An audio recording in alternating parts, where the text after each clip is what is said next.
I'm Megan Lee, and welcome to the Noob Reviews. Wednesday, this is Thursday. It's Thursday. Wow, I'm so glad it's Thursday. I only have one more day of work. Okay, it's Thursday. So this Wednesday slash usually Thursday review is going to be independent comics. And my first independent comic is War Party. Look at that. Okay, so this is War Party. This is issue 1, obviously. And it is written by Justin Murphy, and he autographed it. So I have the first 3 issues all autographed. And then there are 3 more coming out. Yes. So, let's read his little introduction, shall we? That will explain everything. War Party. The Last of the Mohicans. If you've never seen the 1992 Michael Mann film, you should definitely check it out. I have, a really long time ago. I feel like I should probably watch it again, though. Yeah, I should. I don't remember a lot of it. Last of the Mohicans, based on the James Fenimore Cooper novel. It's a stunning cinematic portrayal of the 18th century and the events surrounding the 7 Years' War, also known as the French and Indian War. So this is U.S. history, right? And I'm Canadian, so I'm not super aware of all U.S. history. I am familiar with certain events in U.S. history. Being Canadian, Canada is pretty affected by events, history, economics of the USA, whereas the USA is really not affected by Canada. So that's why they are very unaware of us down here. Anyway, right. So America was a wild frontier with 2 global powers struggling for dominance and native tribes stuck in the middle. Just a few hours of research on the subject reveals a land of unspeakable brutality and intense passion. Historical settings are as foreign to the modern-day reader as any realm of fantasy, and that's where I have chosen to place the world of War Party. This will be the first time period of many more to come. So this is why I was super attracted to this one. It is fantasy mixed with history. And growing up, I always loved to read novels that were based in historical time periods. So they weren't always historically accurate on every point, but it was just made all the more interesting because they brought real life events into the story, And I always enjoyed that growing up. So it was very cool to come across War Party when I was looking through Indiegogo.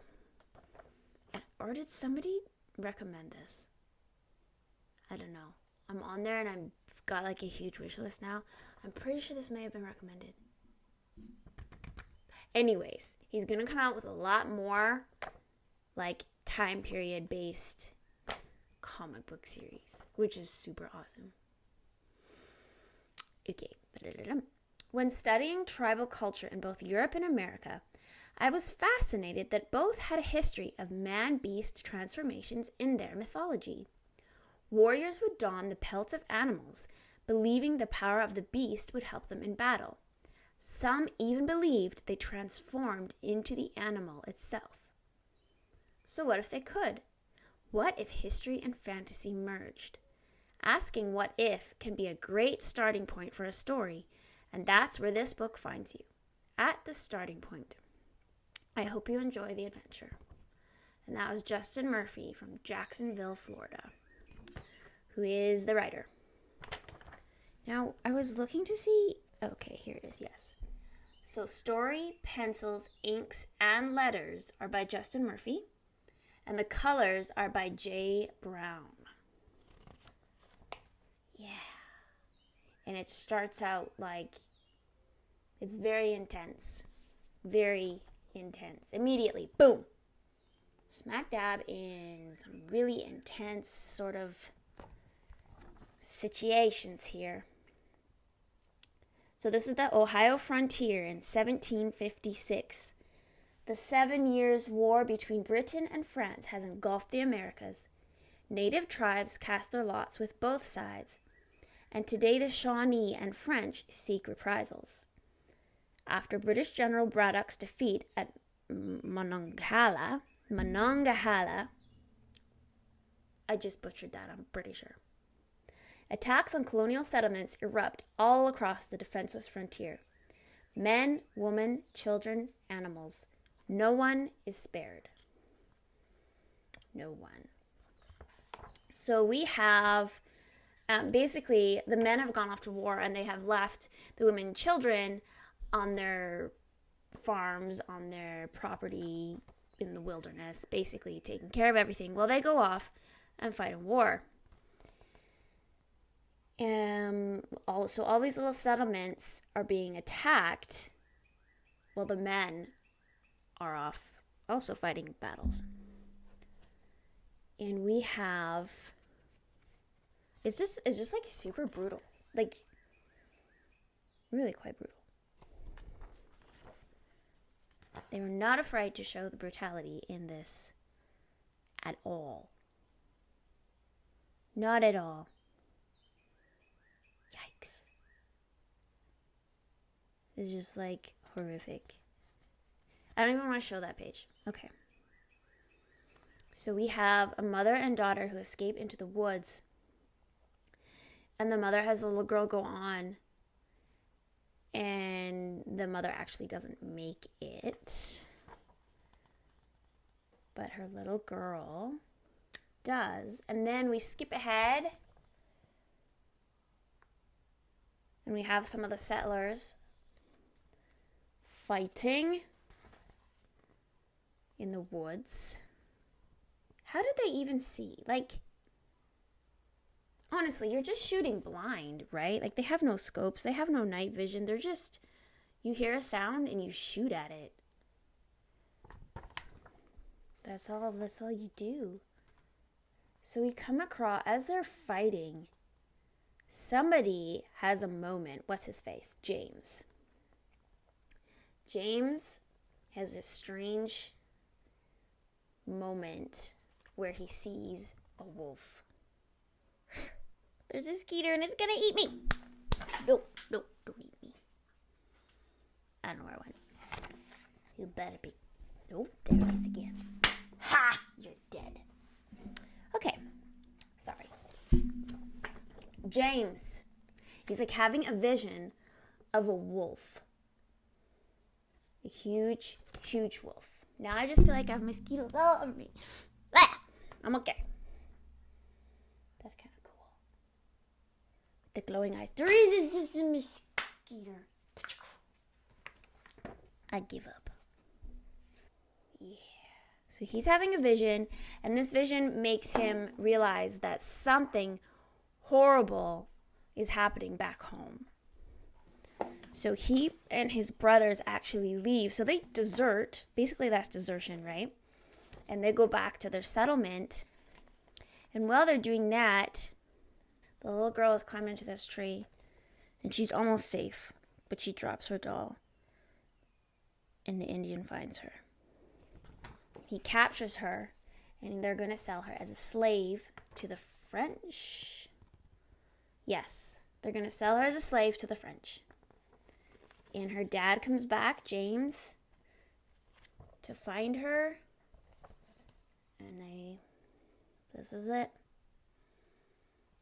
So they find all the bodies. They know who has survived and who hasn't. They found the doll, but they don't find the little girl. So they know she's still alive out there. And he promises revenge and to find his daughter.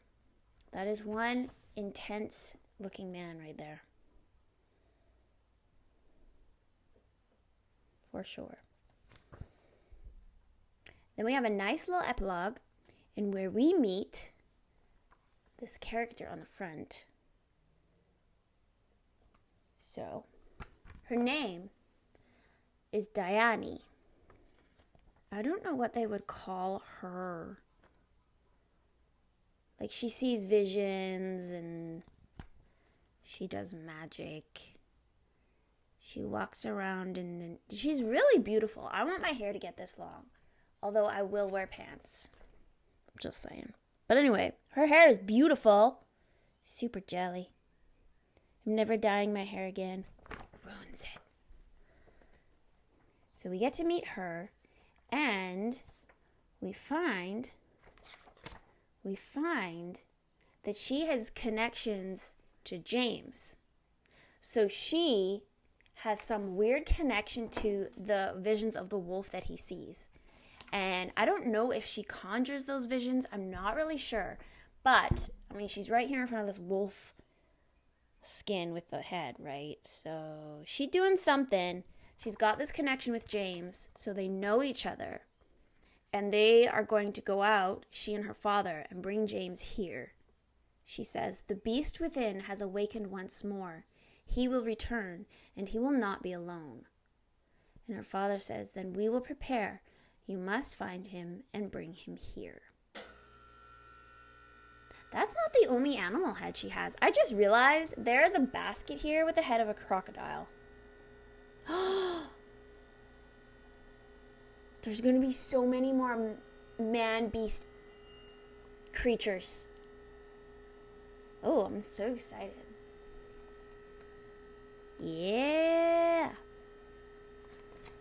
Would it be possible to do a cosplay of her, but like with your butt covered? That's my question. I love her headdress. Get some henna tattoos, all up and down your arm. Yeah. There. Done. Some white face paint. Basically, we've just been left with mystery upon mystery upon mystery. What is this Diane doing? Are we going to find the little girl? And her father has deserted the army. So that's going to cause a lot of issues, obviously. He's going to go find his daughter, or he's going to be captured and sentenced to something by the army that he deserted. There's a lot that's going to happen. This was a cute moment. She's like having memories of her father, or she's like having a dream. Look at that. Aww.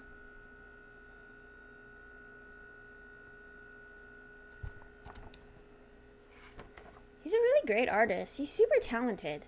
He did everything except the colors. This Justin Murphy guy. He did a good job. I'm very excited to read the next one, to show you the next one. Very excited.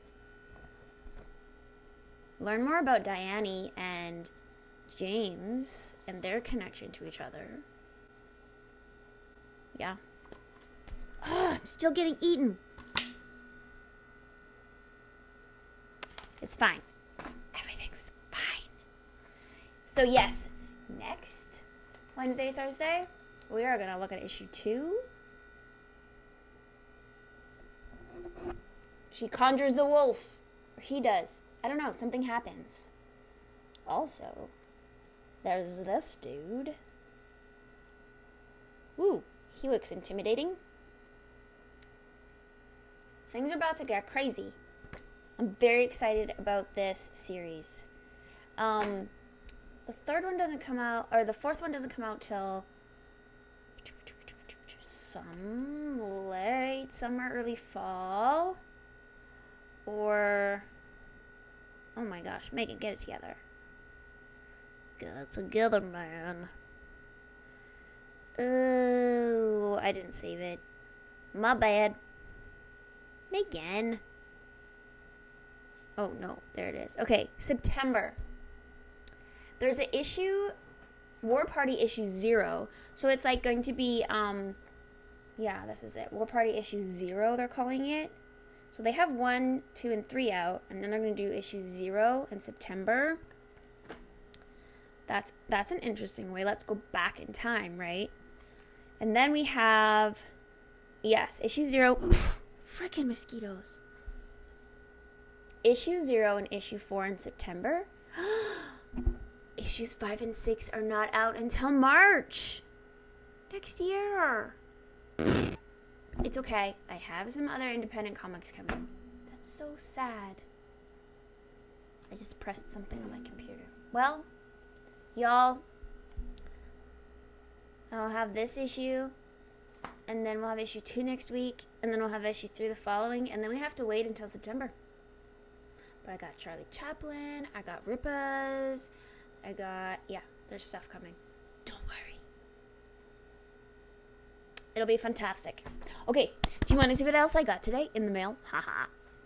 Me and eBay are best friends. Look! This was recommended to me, and I got it on eBay. It was like $12 on eBay. I don't know what's wrong with it. Lies. It was 15. It's got this really great introduction by Donald Alt with sketches and stuff. Super fun. It's a huge, long introduction. So we got like some nice backstory and history.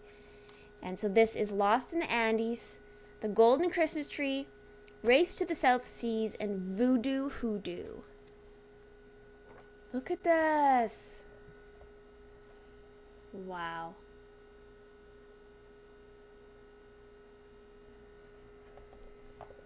This is so fun. So I'm gonna work my way through that. And if I find one I want to talk to you guys about, I will. So I'm just gonna be working on that. Whenever I feel like it, I'll just pick it up and read it. And then at the comic book store, I came across this super random. It's called The Lion and the Eagle by Garth Ennis and P.J. Holden. So the writer, Garth Ennis, he wrote The Boys, Preacher, Dreaming Eagles, and the artist is P.J. Holden, who worked on, I don't know any of these, String Bags, World of Tanks, and Judge Dredd. They present a tale of hellish jungle warfare as apparently civilized human beings descend into apocalyptic heart of darkness. So this is a comic book based in 1944. Okay? So, Imperial Japan still commands most of Asia. Determined to regain their hold on Burma, the British sent a special forces unit, the Chindits, deep behind Japanese lines. Their mission is to attack the enemy wherever they find him. What awaits them is a nightmare equal to anything the Second World War can deliver.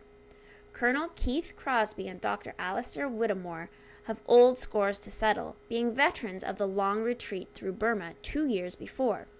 But neither the jungle nor the foe have gotten any less savage, and when the shooting starts and the Japanese descend on the smaller British force in their midst, every man will be tested to his limit. This was just a random pickup, and I was like, so this is history in comic book style. It could be interesting. It was a total impulse buy. Issue 1, and I didn't see any others. I didn't see any other issues, just this one. So, yeah, here is a little insight to what the art looks like.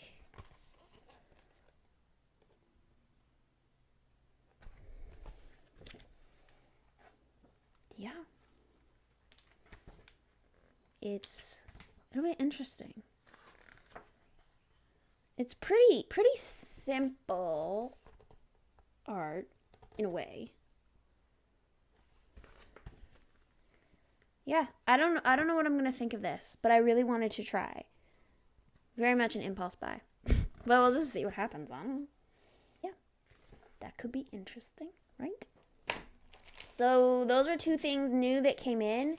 And then, for our little preview, this is what's coming up on Sunday. Oh, the mosquitoes got me, guys. Popeye the Sailor. Just some slapstick comedy. Really fun and silly. And this is the Batman. Batman. Trouble between the dynamic duo. Beware of Poison Ivy. This is the one where she looks like she's Peter Pan. She's got the Peter Pan shadow behind her. I have to be super, uber careful about reading this. It's in very rough shape. I have to be incredibly careful. And I will be, okay? We have issue 4 of Berserker. See what he's up to, what happens next. Of course, we have Wolverine, issue 3. He looks really sad. I haven't opened this one yet. That's really sad. The first 2 covers were very epic, and this one is like very dark. Very sad looking. And, y'all, we gotta get into Conan. Conan the Barbarian. This is the one I picked up at Fan Expo. Castle of Whispering Shadows. Ooh.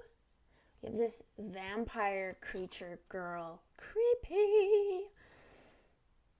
Anyway. A lot of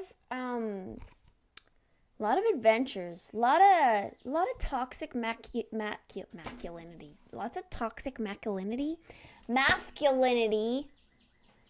this week. Berserker, Wolverine, Conan, Batman, Robin, Popeye. I mean, we have Poison Ivy and Diane leveling things out. We got some good old toxic masculinity. I like it. Alrighty. So, that's what we have coming up. That was our very exciting War Party, issue 1. Out on Indiegogo now. This is going to be fantastic. I'm so excited and I'm so sad. We're going to get everything in September and we're going to have to wait like so many months till March. Oh well, we'll be okay. We will read other things. It'll be fine. I'll be fine. Alrighty. I will see you all on Sunday for some toxic masculinity. Alrighty. Where's the button?